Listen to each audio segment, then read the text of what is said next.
There once lived a family whose laughter often rose with the morning sun and whose quarrels sometimes echoed like thunder after rain. In their household were two brothers, Promise and Believe, sons of a man and woman whose love had been tested by time and tempered by respect. One quiet afternoon, as the air danced with the hum of conversation, the family gathered around the sitting room. The wife of the elder son knelt gracefully as she served her husband food, her hand steady and her eyes full of devotion. When the younger daughter tried to resist such humility, the mother smiled and said, "A woman's strength is not in her pride but in her respect. When you kneel to serve, you rise in honor."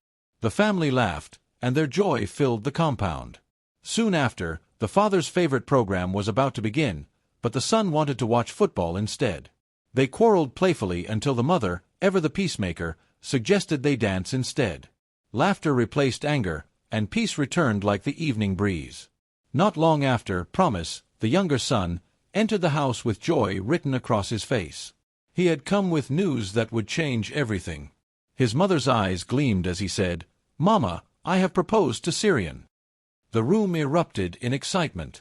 The father's heart swelled with pride, and he said, "You have chosen well, my son. Syrian is a woman of grace." But in their home, custom demanded more than words. The father declared, "We must assess her, not as a girlfriend, but as a wife. Bring her to us this weekend." Promise agreed, smiling, unaware that destiny had already begun to weave its silent threads. When the day came, the house was alive with expectation. Promise's fiancé, Syrian, arrived like the dawn, radiant, graceful, her steps light as a gazelle's. The mother's face shone with pride, the father's voice was warm with welcome, and even the walls seemed to hum with approval. The family sat together, sharing food, laughter, and the fragrance of hope. Then came Believe, the elder brother, a man content with solitude. When Promise teased him about marriage, he laughed and said, "Brother, marriage is heavy for me. My heart has other roads to walk first." But Promise, full of youth's fire, replied, "You must let yourself be loved. Even the baobab tree needs the rain." That evening, Syrian spoke softly to Promise under the moonlight. "Your family is kind," she said. "Your mother, she feels like home." Promise smiled, his heart swelling with gratitude. He touched her hand and whispered, "Soon you will be one of us, a wife, a daughter, a sister. The gods have written it so." The following day was filled with laughter, prayers, and food. Before they ate, the father prayed over the meal and blessed the hands that prepared it. They clinked their glasses, and the mother raised a toast to love, family, and new beginnings. Yet, as the night deepened, the house grew quieter. The laughter faded, and only the whisper of the wind through the mango trees remained. It was then that Promise looked upon his family, his father's wisdom, his mother's grace, his brother's silence, and Syrian's smile, and thought, "This is what it means to belong. This is what it means to be loved." The morning broke softly over the Oyakumi compound. Birds sang in the mango tree, and the smell of fried plantain danced in the air. Promise, now living under the same roof with his beloved Syrian, awoke with the calm of a man who had found both love and purpose. His brother Believe, ever teasing, came to greet him. "Ah, my brother," he said, laughing, "how was your first night with your queen?" Promise smiled. "It was peaceful," he replied. And their mother, ever listening, stepped in with a knowing grin. "Peace," she said, "is the soil on which love grows." They all laughed together, their joy echoing through the house like a morning drum. When breakfast was ready, the mother called them all to eat. But before food could touch the lips, the father raised his hand in prayer. "Some have food but cannot eat," he said. "Some can eat but have no food.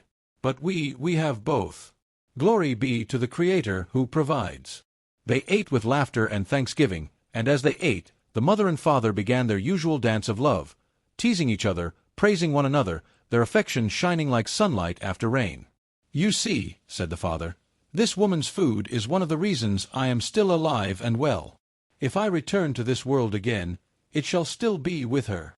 The children groaned in playful embarrassment, but deep down, their hearts were warmed. Promise's fiancé, Syrian, looked on in wonder. "I cannot wait to be part of this family," she said softly. And the mother smiled. "You are already part of it, my daughter. We only await the gods' full blessing." As the moon waned and days turned to weeks, Promise and Syrian began their journey as man and wife under one roof. But peace, like fire, must be tended. One morning, Promise awoke to pray at the cock's first crow. "Let us pray together," he said, "for that is how I was raised. Families that pray together stay strong." Syrian, half asleep, smiled and said, "My love, God does not keep office hours. He listens at all times. Let us pray when our hearts are ready." The two stood in silence, torn between habit and understanding. At last, Promise sighed and said, "It is not about timing. It is about unity." Syrian smiled gently. "And unity can still live without the clock. Let us build our own way." They looked at each other, and peace returned, like the coolness after a storm. But peace is not always free. Soon after, the house echoed with a quarrel about something that, to others, might seem small, but to them was heavy: the cost of food. 300,000 naira for soup and stew!" cried Promise in disbelief. "Yes, my love," replied Syrian, her voice rising. "Things are expensive. Go to the market yourself and see. My mother cooks feasts with 70,000. Promise protested. "Even goats would pity us if they heard this amount." Syrian crossed her arms. "Then perhaps your mother should come teach me how to economize." Their voices rose, their tempers flared, and the air grew thick with pride. Later, Promise sat staring at the pot of soup she had made. "So this," he muttered, "is the 150,000 naira soup." Syrian folded her arms and said quietly, "Yes. I struggled to make it. Taste it and tell me if it is not worth it." He tasted. "It lacks something," he said slowly. "Taste." At that moment, silence fell. Syrian turned away, her eyes wet, and left the room. That night, she did not eat. And when her mother-in-law found her alone, she said softly, "My daughter, even the sweetest stew needs time for the salt to settle. Talk to him. Don't let the sun set on your quarrel." Syrian only nodded. Meanwhile, in another corner of the family story, Promise's sister, Stephanie, faced her own storm. Her lover, Desmond, could not match the kind of love she had seen her father show her mother. "A man who values peace more than pride," she told him, "will apologize even when he is not wrong." Desmond shook his head. "I can love you, Stephanie, but I cannot be your father." Tears filled her eyes. "Then perhaps you cannot be my husband either." She fled to her parents' house, heart heavy and spirit tired. Her mother welcomed her without question, though her father, seeing her short dress, could not help but tease. "Did the tailor steal the rest of your cloth, or is this the new fashion of nakedness?" Stephanie rolled her eyes and went to her room, leaving laughter behind her like scattered rain. Soon, Desmond came seeking forgiveness. He met her father, who looked him in the eye and said, "Young man, my daughter is a gem. Treat her right, and I am your friend. Hurt her, and you will find in me a mountain you cannot climb." Desmond bowed. "Yes, sir." When Stephanie finally met him, he said softly, "I came to apologize. I know I've hurt you." She looked at him, her eyes softer now. "You see how my parents love each other? That is what I want. Not perfection, effort." Desmond smiled faintly. "I cannot be your father, but I can love you as best as I know how." And just like that, the storm passed, and peace found them again. The sun rose gently over the Oyakumi compound, brushing the rooftops with gold. It was a day like any other, yet beneath the laughter and the smell of roasted yam, the gods had already written a storm upon the family's sky. Promise sat with his friend, boasting quietly about his wife. "Syrian is a good woman," he said, "but she lacks in some areas. Can you imagine? She used 300,000 naira to cook one pot of soup and one pot of stew, something Mama would make with 70,000. His friend chuckled. "Ah, Promise, everyone is not your mother. You married a woman, not her ghost. Stop comparing." But Promise only sighed. "I want her to be like Mama, perfect, prayerful, submissive, supportive. Mama is the standard." His friend looked into his eyes and said softly, "Comparison is a thief of joy. When you chase your mother's shadow, you will lose your wife's light." That night, as the crickets sang, Syrian sat beside Promise and whispered, "Do you love me?" "Of course I do," he said, distracted. Then why do you always measure me by your mother's yardstick? Am I not enough as I am? Promise sighed, not realizing that with every careless word, he was building a wall between them. Meanwhile, across the city, Stephanie sat in tears. Her lover, Desmond, had just walked away from her. He said I kept comparing him to Daddy, she told her mother, weeping. He said I pushed him to the wall. Her mother held her tight and whispered, My daughter, love does not grow by imitation. Your father and I built what we have through years of storms and sunshine. If you keep comparing one heart to another, you will never see the love it gives. Stephanie nodded through her tears, learning a lesson that many women learn too late, that every love has its own rhythm. Days passed. One morning, Promise returned from work, tired and heavy with the weight of his thoughts. He dropped his bag at the door, expecting Syrian to rush to him as his mother always had for his father. When she did not, he frowned. You couldn't even help me with my bag? Promise, she said gently, you were already halfway up the stairs. You could carry it yourself. He sighed again. My mother used to take my father's bag. She even knelt to remove his tie. Syrian's laughter was short and sad. Then perhaps you should have married your mother. Their quarrel grew roots, spreading into every corner of the house, from the kitchen to the prayer room. When the washing machine broke, Promise asked Syrian to wash his shirts by hand. I hate washing clothes, she said honestly. Always have. I'll take them to the dry cleaner tomorrow. Ah! Promise exclaimed. Even that my mother would never say. That night, Syrian wept quietly. The storm inside their marriage mirrored another storm that brewed within the family's walls. One evening, the parents, the old couple once envied by many, sat in their living room. Their children had grown restless, their marriages cracking under the weight of imitation. The father sighed deeply. My love, he said to his wife, we must talk to them. They are building houses with borrowed blueprints. She nodded.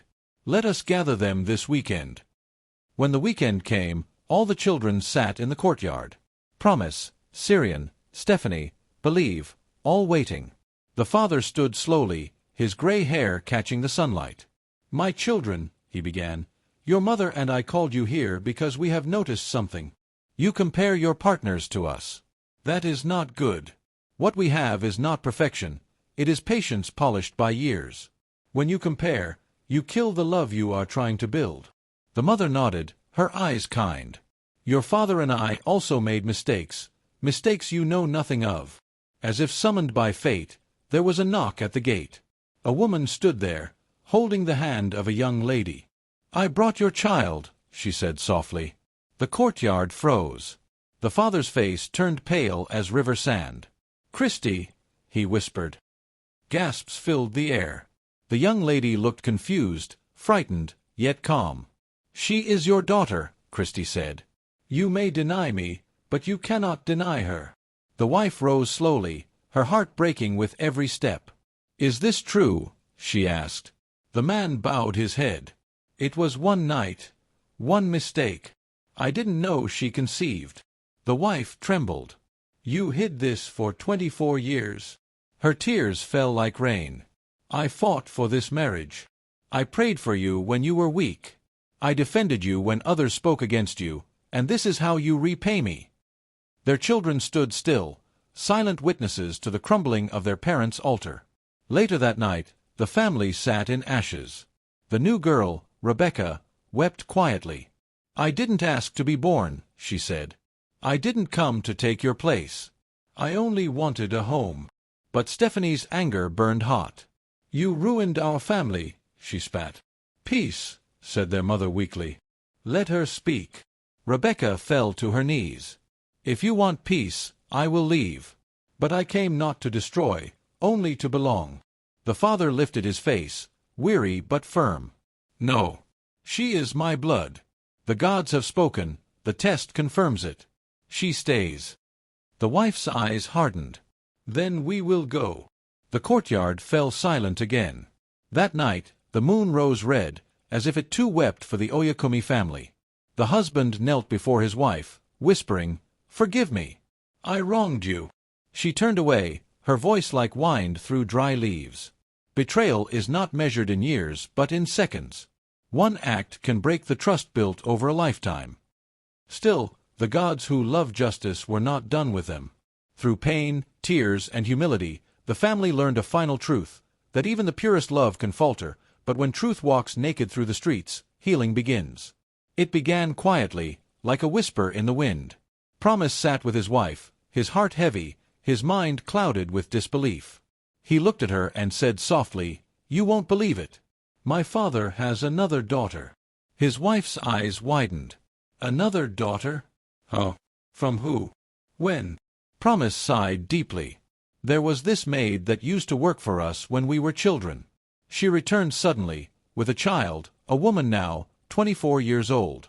And she says she is my father's child." The room fell into silence. Even the walls seemed to hold their breath. Promise's wife took his hands. "What will you do now?" He shook his head. "I don't know. Everything I've ever believed about my family feels like smoke. I can't even sleep. Each time I close my eyes, I see my mother's tears. I see my father's silence. I feel as though everything we knew was built on sand." His wife whispered gently, "Still, you have us. You have your family. You have love. The storm will pass." The next morning, his mother appeared at their door. Her face was soft but weary, the lines of regret etched upon it. "My son," she began, "I came to apologize. I am sorry for comparing you to your father. I did not see how much it was breaking you, breaking us." Promise looked at her, his heart trembling. "Do you promise not to do it again?" She smiled faintly through tears. "I promise." They embraced, a brief moment of peace before the next wave. But inside the Oyakumi house, the winds of truth were gathering strength. The father, Mr. Paul, sat alone in the dim light, unable to rest. His wife, Veronica, moved silently around him, her face cold as stone. At breakfast, she refused to serve him. When he asked for his glasses, she said, "You can find them yourself. I cooked for you for 32 years. My food did not keep you. My faithfulness did not keep you. Perhaps you should learn to take care of yourself, in case I disappear." Her words fell like stones. Then she added softly, "Love is a seed. It grows with care. But when we measure hearts by the past, we risk losing the love that might last." Soon after, Stephanie, their daughter, visited. She brought food and a fragile smile. "Mom," she said, "you have to take care of yourself. We love you." Veronica nodded weakly. "Thank you, my child." But peace was a stranger in that home. The air was thick with hurt. Then came the night of fire. The truth, long buried, rose like a serpent. Veronica and Paul faced each other, husband and wife, bound by time but divided by wounds. "You are turning my children against me," Paul cried. "I am not turning them against you," Veronica said. "They can see for themselves what you have done. You cheated on me with our maid and got her pregnant. You think a woman forgives that easily?" "It was one night," he shouted. "One foolish night that I have regretted since. But your bitterness burns deeper than my sin." Her eyes blazed. "That one night brought a child into this world, a woman now, 24 years old. I will never forgive you." "Veronica, please," he whispered. "Get out," she screamed. "Leave me be." And so he left, broken, a man undone by the ghosts of his own making. But the gods do not sleep. A few days later, an accident struck, a test of hearts and blood. Mr. Paul was gravely injured. The doctors called for blood, but his wife's hemoglobin was too low. His children offered, yet none matched his blood type. Only one person could save him, the very daughter born of his mistake. Rebecca. The child of his sin became the vessel of his salvation. When the doctor announced it, the family fell into silence. Even the machines seemed to hold their breath. The wife wept. "So she saved him, the one I called illegitimate." The children bowed their heads. The gods had spoken without words. But storms have long tails. After the recovery, Promise sat with his brother, Believe. Their hearts were restless. "Something is wrong," Believe said quietly. "The blood test, mine doesn't match." "What do you mean?" I am the only one with a different blood type. Even our genotypes differ. How is that possible? Promise frowned. You're imagining things. But Believe shook his head. No. I feel it in my bones. He is not my father. Promise rose in anger. Don't say that. Don't ever say that. But the seed of doubt had already taken root. Days later, the truth exploded like thunder. Veronica and her children gathered in the living room, faces tense. Believe held a paper in his trembling hand. "Mother," he said, "who is our father?" Veronica blinked, confused. "What kind of question is that?" "He is your father." "Then why does this DNA test say otherwise?" Believe's voice cracked. Paul turned pale. "Veronica, tell me it's a lie." Tears filled her eyes. "I didn't know. I thought they were all yours." "What do you mean you didn't know?" he thundered. "Before we married," she said through sobs, "I was still seeing my former lover. We ended things after he got married. I thought I had moved on. I didn't know I conceived during that time." The silence that followed was like a scream. Paul stared at her as though seeing a ghost. "Veronica, I would have gone to war for your loyalty. And yet you—" He sank to his knees, clutching his chest. "You made me believe you were light itself. You made me judge myself, when your own heart was darker." The children stood frozen, their world cracking open. "Mother," Promise whispered, "you made us hate him, the only man who truly was our father. You called him wicked, yet you carried a greater sin." Veronica wept uncontrollably. "I am sorry. But it was too late." The truth had already flown from the mouth of the gods. That night, the family's compound echoed with wails. The moon hid behind the clouds. The griots would later say, "When blood speaks, even the wind listens." A lie may wear gold for years, but one drop of truth can melt its crown. The house of Oyakumi was no longer filled with laughter. Grief sat at every corner, heavy like the scent of rain before a storm. The news had spread, truth, sharp and merciless, had torn through the family like a blade. On the morning after the revelation, the compound echoed with wails. Veronica, the matriarch, could no longer bear the weight of her guilt. The gods, who had waited patiently, had finally spoken. And their verdict was not kind. "Get out!" she screamed at herself, her hands trembling as if her very body rejected its own truth. "Get out! Leave me be!" Her children stood helpless. Promise, Stephanie, Believe, all broken in different ways, all trying to make sense of the ruins that used to be their home. Stephanie cried until her strength failed her. "How do I start over?" she wept. "My whole life has been a lie." But her brother Promise held her close, whispering words like healing herbs. "Listen, my sister. This pain will not last forever. You must breathe, one day at a time. We will walk through this fire together." The night fell heavy.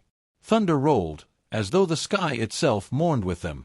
Later that week, the family visited the healer, a wise old man whose hut smelled of incense and secrets. He spoke softly, his voice like wind through dry leaves.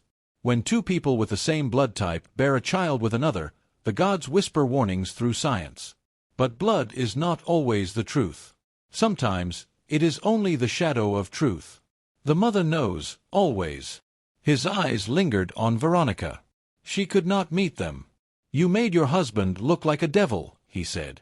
"But your own heart carried a darker fire. The gods forgive, but the world remembers." She fell to her knees, her tears soaking the earth. "I am sorry. I am sorry." But sorrow, once set loose, finds its way into every room. Mr. Paul, whose anger had turned to grief, fell ill. His strength left him slowly, like evening light fading from the sky. "Please," Veronica prayed beside his bedside, "don't let him leave me. Don't take him from us. Heal him, gods of our ancestors. Let him live." The house shook with her cries, and yet, her prayers seemed to float unanswered into the night. When the dawn came, her children gathered around their father's bed. "He is the only father we know," said Believe. "The only man who raised us, loved us, called us his own." Promise nodded. "The man who fed us, taught us, scolded us, and blessed us, He is the one we will stand by." "Yes," said Stephanie, her voice steady now. "Even if the world points to another man, we will not go. We will stay." And they did. They stayed. Weeks later, their father opened his eyes again. His children stood before him, trembling with joy. "Papa," they whispered, "we are here." Tears rolled down his cheeks. "I thought I had lost you," he said weakly. "You can never lose us," Promise replied. "We only have one father, and that father is you." He smiled, frail but bright. "Ah, my children! My treasures! Come, let me hold you." They embraced him, the man who had loved them beyond blood, beyond betrayal, beyond the cruelty of fate. But even miracles have endings. One afternoon, the air in the Oyakumi home grew still. Veronica, overcome by guilt and grief, clutched her chest and fell. The gods had called her home. Her death was quiet, like a candle that had burned too long. Mr. Paul wept beside her grave. "I forgive you, my love," he whispered. "I have forgiven you long before the earth took you. Rest now. Rest in peace." The villagers said he was a man reborn, not through joy, but through mercy. Years passed. The children grew strong. Stephanie married and bore a daughter. Promise became a man of wisdom, sought after by elders. Believe found peace in teaching others how to love without measure.